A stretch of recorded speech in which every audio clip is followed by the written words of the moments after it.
El Hadji Mamadou Sarr moom moo nekk suñu invité coach interplanétaire ma bàyyi la ak sa invité nga yaatal. waaw jërëjëf Abel tey jii nag dama fi dalal. gan boo xam ne. ñoom ñooy def actualité. football bi moom dëgg la def na bon il faut que nag li nekk ñu bàyyi li na parce que ñoom xam nga basket mois d'août bii ak septembre bi seen mois la seen ay mois la. Mois d'août bii le 9 le afro basket jigéen ñi di commencer fii au Sénégal dégg nga kon nag Cheikh Sarr di entraîneur bi defar na listam kii na bu ñu demee ba le 31 août jëm mois de septembre ba ci diggu mois de septembre góor yi ñooy dem coupe du monde en Chine dégg nga kon nag ba tax na ñoom ñu ngi waajal loolu ma dalal fii ki nga xam ne mooy El Hadji Sarr ñun El Hadji Sarr lañu wax boobu moom moo ci dugg kii Mamadou bi mais ñun El Hadji Sarr dégg El Hadji dañ koy waxee mu nekk porte-parole u fédération sénégalaise bu basket El Hadji na nga def. waaw El Hadji sénégalais yi dañoo yeewu démb dégg benn wax boo xam ne. wax bu leen jaaxal ñoom ñu bëggoon na xam wax boobu nu mu demee Abdourahmane Adidas bi nekkoon entraîneur équipe nationale bu basket bu góor yi nee na jabaram moo ñëw fekk ko ba saa ne ko dàq nañ la waaw baat boobu nag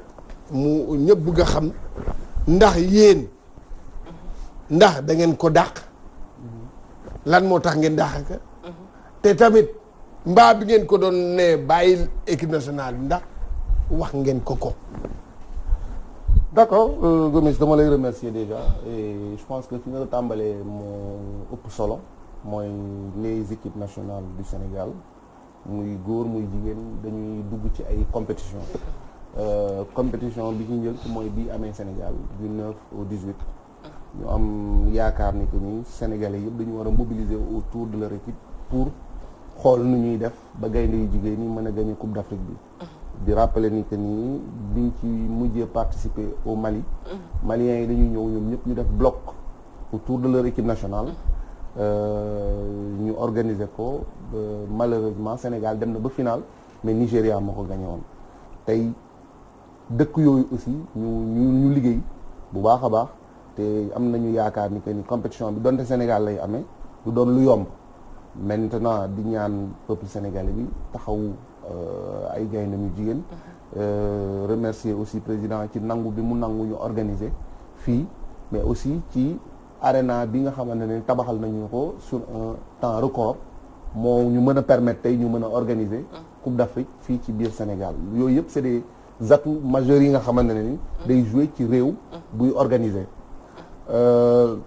coach Cheikh Sarr wax nga ko mi ngi préparé et je pense que d'ici moins de 10 jours compétition bi dina tàmbale d'ailleurs à partir de suba am na benn tournoi bu ñuy organiser aussi gaynde jigéen yi di ci jongante ñu am yaakaar ni aussi public bi dina ñëw lu bari Marius Ndiaye pour gën leen taxaw ci diggante bi aussi góor ñi na la préparé wu pour dem coupe du monde fële ca Chine ñu nekkoon ci ay discussion ak coach Abdourahmane Ndiaye Adidas pour renouvellement contrat am du coup mu xaw a am quelques lenteurs qui sont un peu justifiées par déjà contexte bi réew mi nekkoon muy contexte Coupe d'Afrique ñun ñi nga xamante ci basket bi la ñuy yëngu sax xawoon nañu tegee basket bi nii tuuti topp ci ginnaaw Lion football yi parce que amoon nañ yaakaar ni Sénégal war na mën a gagner Coupe d'Afrique du coup bi ñu demee ba pare Coupe d'Afrique bi ñu jublu ci lu jëm ci kaaw entraîneurs nationaux yi du rek Adidas parce que fàttali ni que ni Cheikh Sarr mi entraîneur jigéen ñi dugg na regroupement ak équipe nationale presque 1 mois et demi amul contrat mais dafa ni comme que c'est une urgence nationale moom nangu na liggéey ci condition yu mel noonu ba après contrat bu ko ci dabee amul problème parce que commencé woon na déjà campagne rek xale yi bon la même chose aussi ñu jotoon ko solliciter ci entraîneur góor ñi nanguluñu ko donc ici loolu dañ ko koy nangul parce que c'est son droit il a demandé à ne pas travailler sans contrat. ñu ne ko amul problème dinañu xaar ba saa yi soo amee sa contrat nga tàmbali. donc bi ñu paree réglage yi parce que aussi foog ñu xam ni que ni wàllu contrat yi wala lu jëm ci payu entraîneur yi loolu instance bu mel ni basketball amul kattan bi. donc dafa am li nga xam ne état du Sénégal moo ñu ci jàppale donc ministère yi bu ñu ñëwee aussi dañuy waxtaan ak ñun. ñu ne ñun pour entraîneur football fii la ñu mën a yem ak moom pour entraîneur basket. lii la ñu mën a proposer. ñun tamit li ñuy am comme xeetu contrat bu ñu ñëwee dañuy ñëw loolu la ñuy woowee ay contrat d'adhésion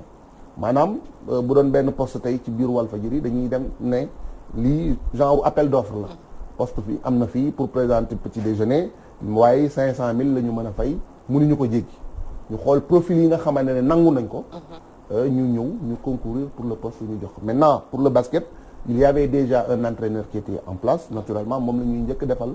proposition bi. donc bi ñu enclenché pour parler yi ak moom contrairement à ce qui est dit dans la presse qui n'est pas du tout la vérité. dégg naa démb kilifa bu mag bi nga xamante ne mi ngi newoon fii ci wàllu basket bi taxaw ni dañu jox entraîneur. Abdourahmane Ndiaye Adidas contrat lundi dàq ko mardi fam li nga xamante ne ngeen wul maanaam. et puis xel mënu kooku kan la. non je préfère bañ a tudd mais. voilà donc man dégg naa ko et j'étais ahuri parce que en réalité dameewu fa noonu contrat bi entraîneur sortant bi jot na ko presque une semaine parce que pas plus tard que lundi bi ñuy def tirage au sort pour. qualification pour coupe du monde coupe d'Afrique bi fii maa ngi moom taxaw nañ di waxtaan biir Radisson ma ne ko coach ma koy tooñ ne ko yow sa contrat bi nag war na mën a ñëwaat bi nga ko jotee boobu ba tey parce que instant bii nii da ngay dem sax jaakaarloog journalistes yi di leen di wax lu jëm ci afro basket féminine ñu naan la et le contrat de Adidas ma ne ko il faut que ñu jéggi ko parce que on a trouvé un accord de principe parce que moom ci jëmmi boppam nee na côté fay bi tout ça il est d'accord maintenant il avait des détails yi nga xamante ne bëggoon na ko ci revoir ñu ne amul problème mais au-delà de une semaine ñun dañu am aussi problème de calendrier de compétition mooy lii Gomis wax sànq xale yi waroon nañu dugg regroupement tey vendredi ñu war a dem Italie ci tournoi bu ñu invité bu ñu jógee Italie dañu war a dem Turquie door a ñibbi si Sénégal pour préparer wu dem Chine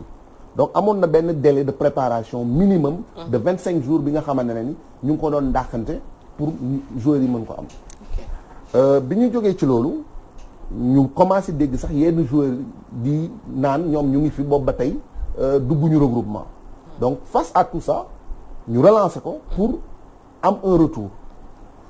bon mu président fédération woo ko comment dirais-je mercredi mardi du moins jotu ko mu yónnee ko SMS jotu ko ci la ñu laaj directeur technique na ko saisir de façon officielle pour que ñun ñu mën a xam au moins pour contrat bi et puis si bu ko signé ci journée bi ñu proposer ko pour mu publier listam xale yi mën a dugg regroupement vendredi 2 malheureusement jour bi ñu doon xaar ñun signature contrat bi mu demandé nañ ko mayaat encore plus de temps pour mu jël contrat bi transféré ko son avocat donc ñun on s'est dit que diir gi mu toog yëpp yor contrat bi mënoon na ko lire mënoon na ko transférer son avocat ba pare mu revenir ñu parce que aujourd'hui ñun li ñu xoj moom moo ko xoj parce que même moom en tant qu'entraîneur il avait besoin de démarrer rappeler rek une chose que contrat boobu noonu presque bu mel noonu la ñu soumettre entraîneur xale yi jigéen ñi te biñ ko koy soumettre biir regroupement la nekk bi mu toogee ak président fédération da ko ne lire naa sama contrat je signe waaye nag comme que yow yàlla def na ni ngay avocat jàppal ni lu ma ci munti dal après yaa may défendre juste pour wone quand même engagement yi nga xamante ne quelque part ñun lañ ko ci am donc bi ñu demee ba moom muy entraîneur nar a signer un contrat mu demander plus de temps loolu c'est son droit kenn mënu ko bañal waaye aussi ñun en tant que fédération dafa am ay urgences yi nga xamante ne ni ça s'impose à nous si l'entraîneur bi nga xamante moom la ñu bëgg a jël il n'est pas dans les dispositions tout de suite de prendre l'équipe mais am nañu prérogative dem jëli Mamadou wala Gomis ñu ne ko kaay def ñu liggéey bi parce que tout simplement dafa am benn liggéey bi nga xamante ne mënatul xaar. et c'est ça qui s'est passé donc bi ñu demee ba gis ni que ni moom disponible tout de suite là et maintenant ñu daal di koy notifier ni que ni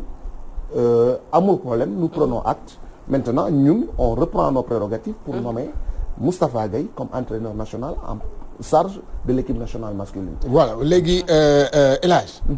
li ma lay laaj mooy que fenêtre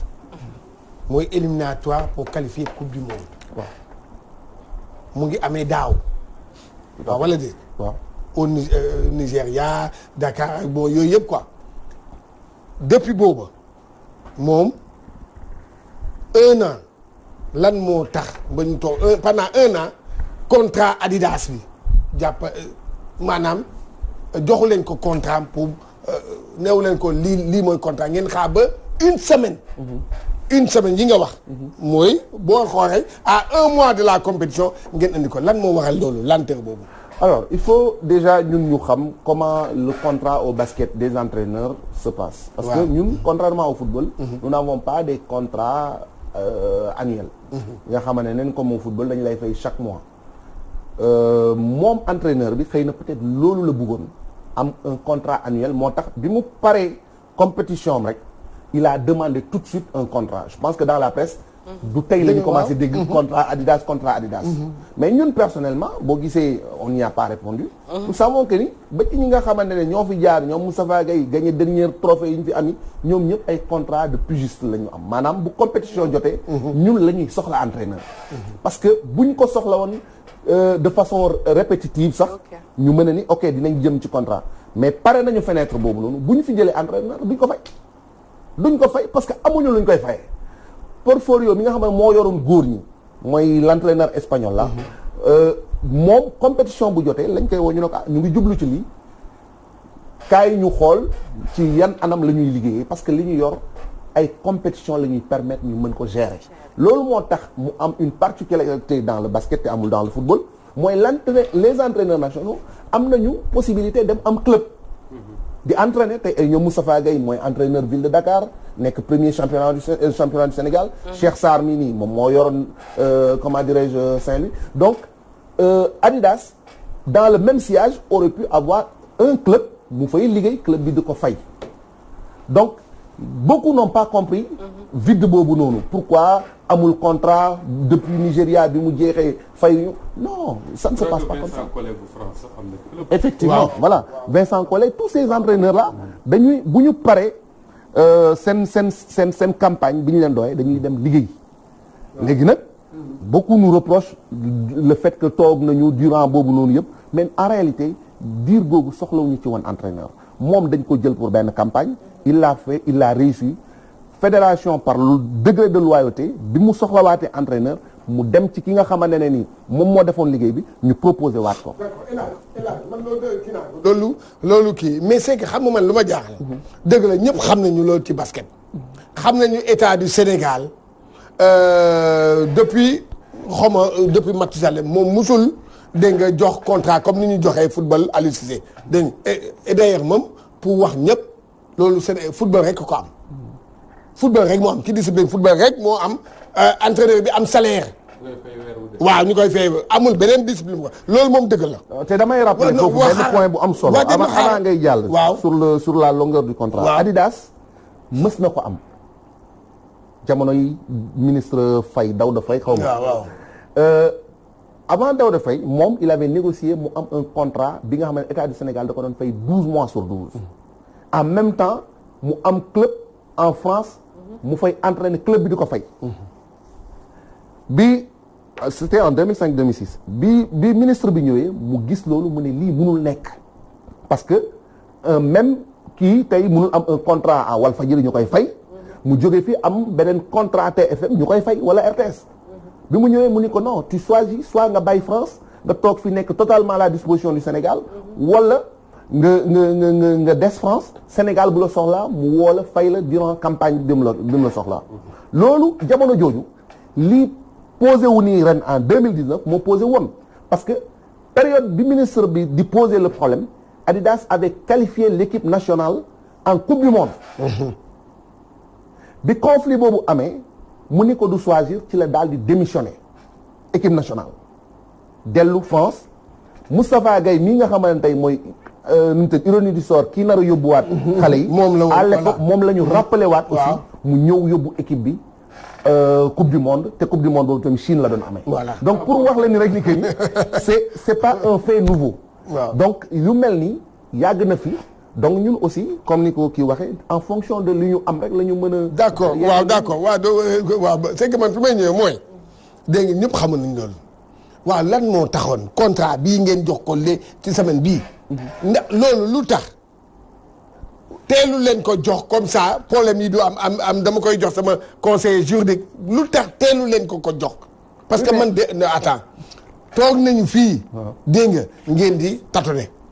ay entraîneur ñu dégg ci presse bi ne que da ngeen di uti entraîneur américain ñu ne non président Babacar Ndiaye weddi ko ne non loolu amul jàppal baay bi loolu laa wax dama ne lenteur boobu lan moo ko waxal. est-ce que parce que xam nga leen nag dafa am état du Sénégal li mu d'accord na moom mooy li nga wax moom mooy pigiste waaw léegi dama ne moment boobu est-ce que bi ñuy jugee ca coupe du éliminatoire ba tey jii ça a fait 1 an lan moo tax teel leen ko jox loolu contrat bi. moom laa lay wax c'est-à-dire le contrat lenn moo mënoon am ñu joxoon ko 2 mois à l'avance 2 mois ci ginnaaw ce qui n'était techniquement pas possible. parce que boo ko joxoon un contrat 2 mois à l'avance da nga koy fay. dès lors où il s'engage à gérer l'équipe nationale tu lui signes un contrat il commence à travailler. c'est des contrats à effet immédiat. wala nga jox ko au minimum 1 mois à l'avance 1 mois à l'avance boobu nag sëñ bi ñun ñëpp xam nañ ci lu ñu newoon ça aussi il faut qu'on le dise tey le ministère les Sénégalais en soi ñoom ñëpp tey on avait fait un focus sur le football tey dans le basket am na ñi nga xamante ne loolu dañ koy ŋàññi mais man du ma ko ŋàññi parce que c'est des campagnes c'est des équipes nationales yi nga xamante c'est d'égale dignité football bi bu aayee yoon la qu'on y mette tous les moyens pour que mu gagne maintenant ñun li ñu mën a exiger rek mooy et ça je pense que noonu le ministre de tutelle l'a compris moo tax tey ñu permettre ñu mën a organiser Afrobasket bi fii ci Sénégal mooy bu ñu xewle ñun tamit ñu jox ñu lépp lu ñu soxla pour ñu mën a réussir sunu événement bi ñu ñibbisee bi kaan bi jeexee léegi je pense que bu dee 2 semaines wala 3 semaines jéggiwu ko am na d'abord un travail préliminaire qu'il fallait faire avec le ministère nous l'avons fait pour fixer le comment dirais-je le montant ak li ñu war a fay ak conditions yi maintenant pour d'ailleurs contourner loolu ñun li ñu mënoon mooy ñaan njekk tey boo xoolee des 2 entraîneurs bi ci gënoon urgent c'était pas Adidas c'était Cheikh mi nga xamante ne ni dugg depuis 1 mois et demi mais lu ñu mënoon mooy ñaan njekk parce que aussi c'est des collaborateurs tey fii Walfadjri ngay liggéey à un moment donné am na li nga xamante ne ni sa patron dala koy ñaan te bokkul ci sa li nga war a liggéey nga koy def tout simplement am nga yàqin ni kër gi dafa war a jëm kanam bu yàqoo mu yàqu ci ñëpp les entraîneurs nationaux là aussi rawatina li nga wax sànq mooy y avait des rumeurs qui disent que ni dañu war a dem jëli ji entraîneur tubaab indi ko ce qui ne tient pas parce que tey bu ñu seetloo depuis un certain temps dans le basket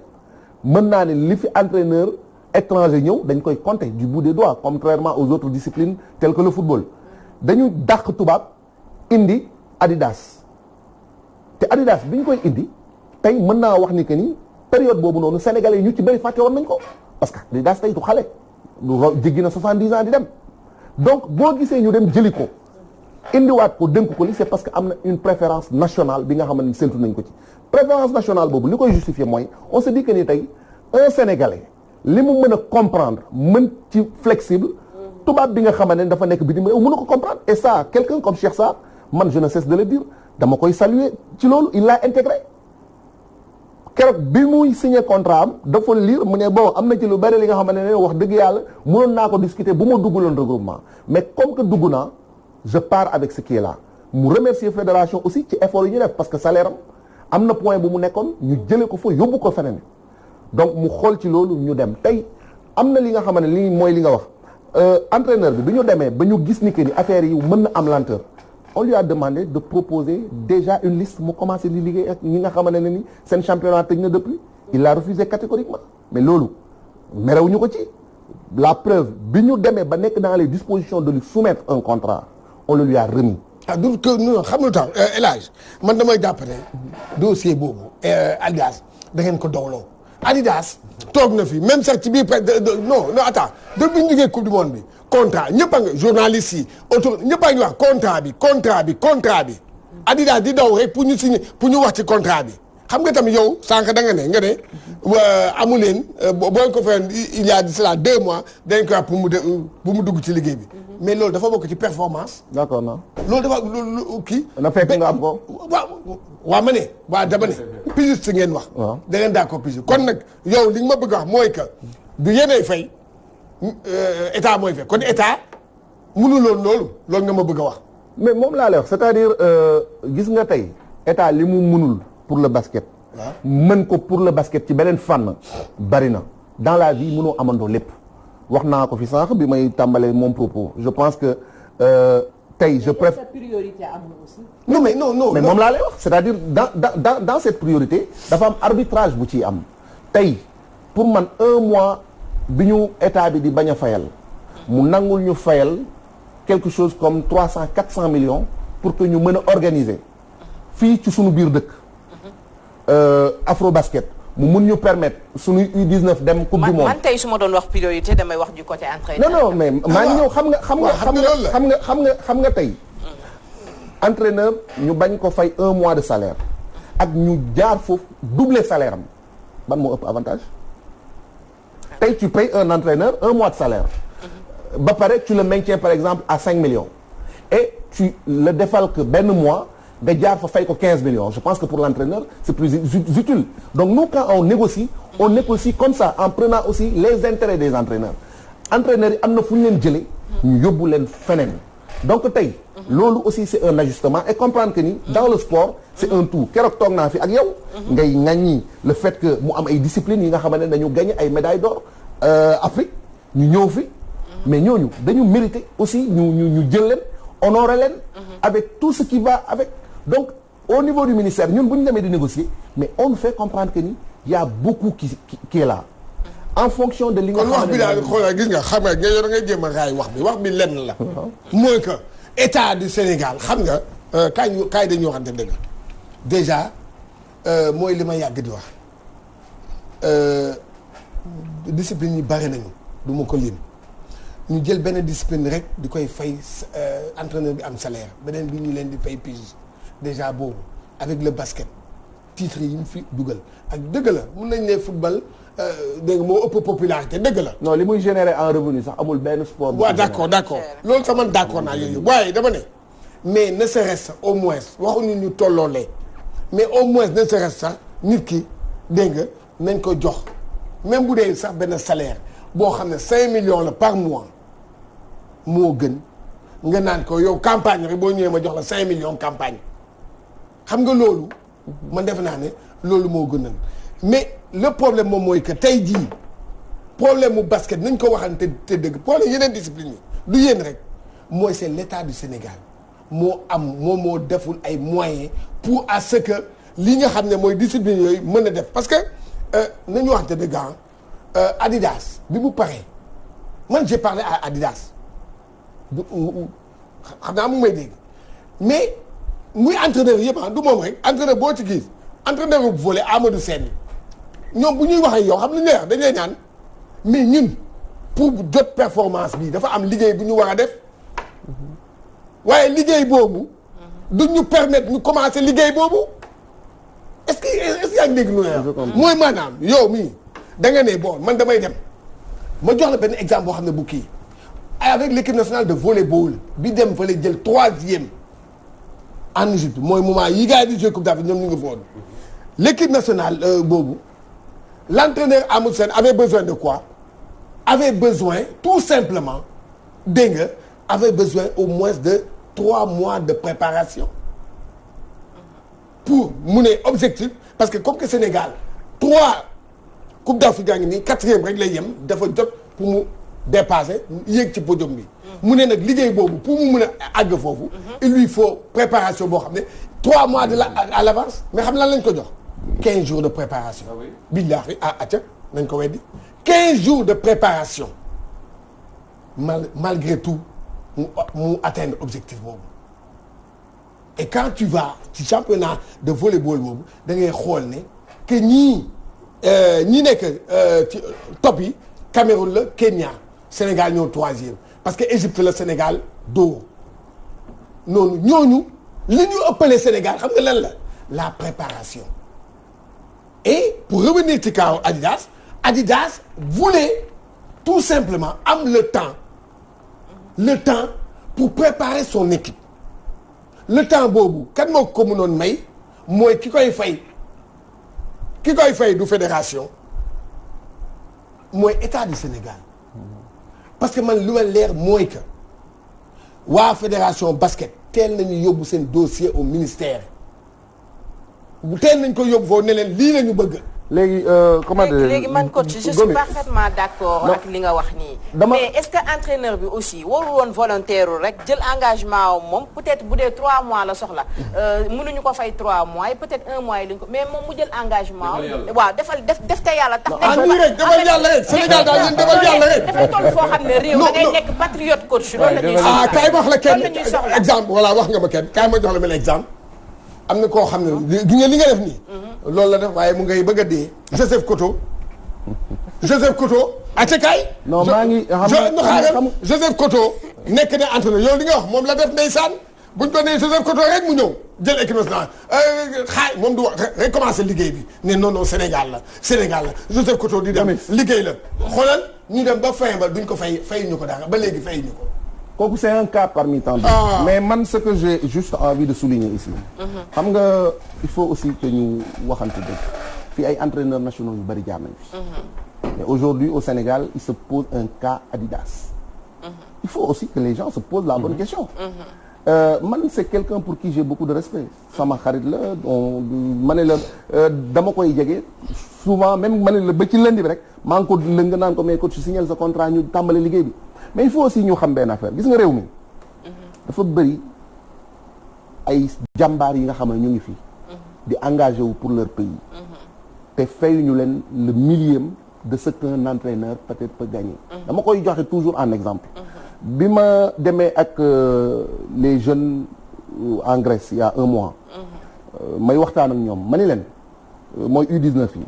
man leen tey ñun li ñu leen di fay c'est vrai que parce que parmi eux il y avait des joueurs yi nga xamante ne ni ñu ngi joué Real de Madrid ñu ngi joué Barcelone. man leen bu ngeen comparé li ñu leen di fay dans vos clubs du ngeen ñëw équipe nationale. un Gorgui Sy Dieng li ñu koy fay. clubam ci journée. wala demi journée bu ko comparé ak li ñu koy fay ci compétition Sénégal du fi mës a ñëw. un soldat bu may dépasser souvent quand je quitte Ziguinchor. diggante Ziguinchor ak Bignona. muy contrôler sama oto 14 heures. sous 45 voire 50 degrés.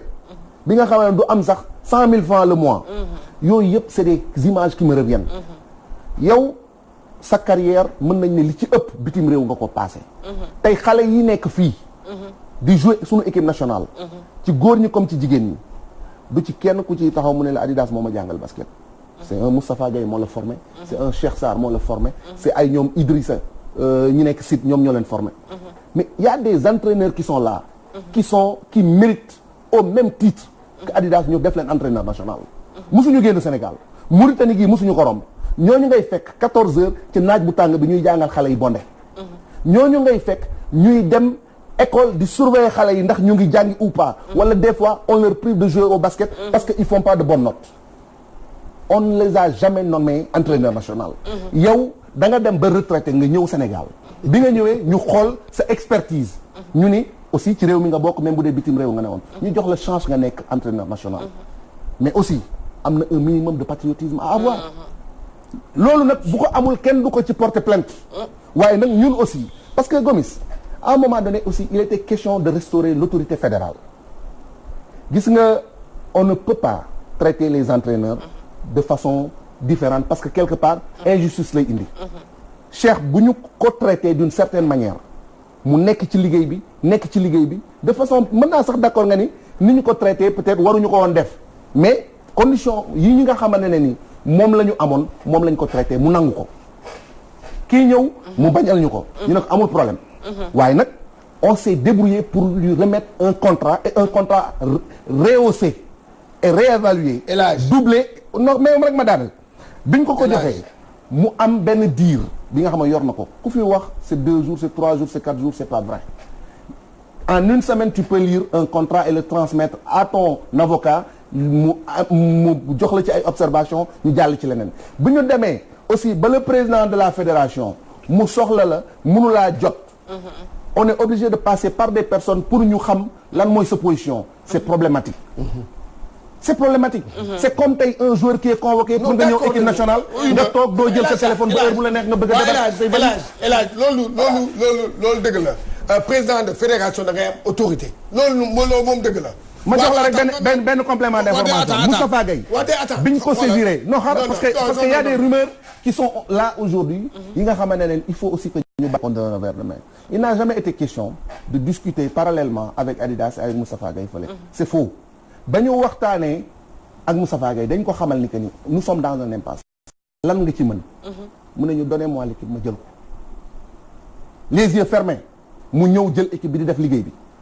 en un temps record il a fait une liste mu publier ko en un temps record il est rentré en contact avec tous les joueurs tey day dugg regroupement suba day nekk premier galop d'entraînement mais réew mi aussi foog ñu bàyyi caaxaan bi bu liggéey jotee nañu liggéey. non attends kaay no xoolal bu dee Moustapha Gueye nañu waxante dëgg c'est un entraîneur qualifié mën na yore équipe bi loolu problème bi du foofu. non du la ñuy discuter. waaw Moustapha Gueye moom. man leen rek laa ko compter mooy bi muy mbéj joueur boobu lañ ko doon dàq man loolu laa ko wax souvent. musu ko mbéj saa moom moo ko mbéj moo ko mbéj dabuka na moo fi nag ñii ay góor la nag ñii ay góor bu mu fi mbéj kenn bon beneen affaire damay leen kaay damay wax benn affaire boo xam ne moom moo am waaw góor yi bu ci gis ngeen na bàyyi mbéje bi nag ñii ay góor lañ nag voilà bon d'accord léegi no fii laay tëjee d'accord xam nga lan moo jaaxal ñëpp tey jii yeewu ñu tam ñu jot benn information. mooy que génne liste toog même pas 48 heures nga changé waat liste bi lan moo waral loolu léegi fu mu nekk nii joueurs yi gën a yi nga xam Sénégalais yi ñoom lañ gën a yaakaar nag génne nañ leen liste bi lan moo waral ndax dañ leen génne wala ñoom ñoo buggutul la ñëw góor gi si jee ak tàkko bii nga xam ne laa ilaaha illallaah kooku moom xoolal nu mu toll waaw macha allah kooku moom naroon nañu may tàkko basketagul sax nga bëgg ko yaakaar man de loolaayam boobu man yaakaar xanaa ni mu tiimee Macky Sall moo la impressionné waaw ma ne man ma ne non en fait pour wax la ci dara rek je pense que ni tàkko dafay door a signer Boston donc am na benn liggéey bi nga xam ne da ko war a def ak clubam avant saison bi di commencer donc c'est une question d'indisponibilité pour góor gi aussi c'est la même chose mais aussi li jar a relever mooy tey ay joueurs yu mel ni ay Maurice Ndour ak nu mu tëddi ay ñoom Khan Dalmeida ak nu mu tëddi ay cadres yi nekkoon ci équipe yëpp mën naa ne ñu ngi fi mais aussi équipe bi am na benn niveau bi nga xamante ne ni benn limite d'âge bu ñu atteindre lu ci mel ni cas ñoom Malay Ndoye ay 38 ans 39 ans parce que Coupe d'Afrique la ñuy préparer Coupe du Monde dañ fay dem pour am une participation honorable mais bu suñu objectif premier El Hadj balaa ñuy tëj déedéet non El Hadj balaa ñuy tëj dama lay El Hadj Coupe du Monde Coupe du Monde lañ jëm de waaw Coupe du Monde lañ jëm foofu tamit amul kii waa NBA duñu gars yi duñu libéré mais si dañuy libéré waaw léegi indisponibilité boobu. non dañuy libérer li ma wax pour Tacko. nee naa la muy Tacko ak góor gi si. non pour góor gi sincèrement jotuma ci échanger ak entraîneur bi parce que démb ci guddi la ñu réaménager liste bi bon tout à l'heure dinaa ko gis dinaa ci am plus d'informations mais mën na fekk ni aussi c'est des activités liées peut-être même avec sa fondation. fondation non dama lay jox exemple rek ba tey j'ai nuancé dama ne mën na nii parce que aussi xam nga góor gi si am na taxawaay bu mu am ci réew mi. bu nekkee vacances souvent il fait venir beaucoup de partenaires yuy jàppale nit ñi ci wàllu santé yu demee noonu. donc moo tax ma waxee côté boobu mais li ci munti am coach bi suba. bu defee premier galop d'entraînement am on ouvrira pour la presse ñu mën ko poser ay questions mu tontu ci waaw mais encore une fois lii dañ ciy jaar préparer pour suñu Coupe d'Afrique 2020 mais c'est officiel góor gi ak Tacko yëpp duñ dem mondial non exactement pour liste bi ñu yor moom c'est officiel. mais pour l'Afrobasket qui vient c'est possible ñu bokk. c'est possible ñu bokk loolu moom c'est à la libre appréciation de l'entraîneur. D'accord kon dinañ topp information yooyu ngay wax suba incha allah pour am. ñaa ñi gën a njaxla gën a ñaa ñi gën a njaxla yéen ngeen ne xaw ma lan moo xew. Moussa Gueye xaw ma la Moussa il faut mu leeral ñu. xam nga lu tax no xaaral Charles may ma. xam nga lu tax li ma la doon wax gis nga xam nga lan la bu leen fooyee suñu xaalis. discipline yi bu leen fooyee suñu xaalis. non suñu xaalis bu leen ko fooyee ñun Gorgui Sy Dieng na leer lan moo tax Gorgui Sy Dieng ñëwul. lan moo tax tàkko mi même tàkko sax bon yow garanti nga loolu moo tax. ba tàkko yow kii yim la jox fi doy la daal. non bosu Gorgui leerul. moom nee na amu ci dara lu ci kii. d'accord mais Tafa Gueye moo koy leeral. mais nee na moom la pour raison d'indisponibilité la léegi l'entraîneur bon xam nga au moins li ma apporté. muy lu leer. mooy tey du ñu wax ni que ni peut-être l'entraîneur dafa dàq Gorgui wala des trucs comme ça. c'est-à-dire il est indisponible un joueur peut être indisponible il est indisponible c'est du français mën na nekk par des pépins physiques wala yu demee noonu loolu yëpp l'entraîneur dina ci apporter ay réponses yu leer nañ mais encore une fois les cadres de l'équipe à 98% ñi ko yàgg composé ñoom ñoo koy composé waat ñu dem ko mais juste Pavel baal ma rek mais est-ce que c'est pas lié seen absence ci affaire Adidas ça n'a rien à voir non parce que non sincèrement parce que tey non il a ça foo bul ne non xamul tax ma ne non parce que bosu Gorgui Sy Dieng yow xamagoo si dara loolu nga ñu wax waaw mais Gorgui Sy Dieng seulement n'est pas l'équipe xam nga dafa wax moom ay absence yëpp la wax même tàkko mi sax man attention dégg naa ne ñu ne tàkko dégg nga Adidas moo gën a favoriser pour moom mu ñëw équipe nationale. ah bon waaw loolu daal dégg naa ko. loolu dégg naa ko on dit beaucoup de choses. en tout cas olof daf koy wax dafay jot des fois nga ne lan bul ne lan la sama réew def pour man mais laajal sa ne lan laa def pour man sama réew. alors d'accord même bu dee ay professionnels des fois il faut être patriote Moustapha et dañuy ibbil Moustapha ki nga xamante ne moom mooy Adidas moom it ibbil nañ ko suñu kër. waaw di Walfadjri. non damay joxe information sax. Adidas tey à 16h day def point de presse. d'accord ah oui. voilà tey à 16h ci ngoon day def point de presse. d'accord waaw. mais aussi rappeler juste encore une fois parce que man je pense que nous sommes en train quand même de dévier de l'essentiel. L'essentiel c'est la Coupe d'Afrique qui se joue au Sénégal te gaynde yi jigéen ñi soxla. ku mel ni Gomis. plaider pour ñoom lu bari pour que Sénégalais yëpp def bloc. derrière l'équipe nationale pour que ñu gagné. incha allah coach ñu ngi lay jaajëfal bu baax a baax ak sa invité. kontaan naa lool sama invité ñëw na. neexoon na moom. voilà indil nañu ay leeral yu am solo. la muy sama xarit en dehors de lii sax. sama nit la. sama xarit la may kontaan ci moom ci loolu yëpp kon nag mu ngi noonu. di nuyu Sénégal ñëpp. waaw jërëjëf coach on va marquer une toute petite pause toute musicale laata ñuy ñëwaat wéyal ak suñu rubrique publicité la ñuy dem alors nañu dem jëli suñu publicité laata ñuy ñëw ak suñu mode islamique.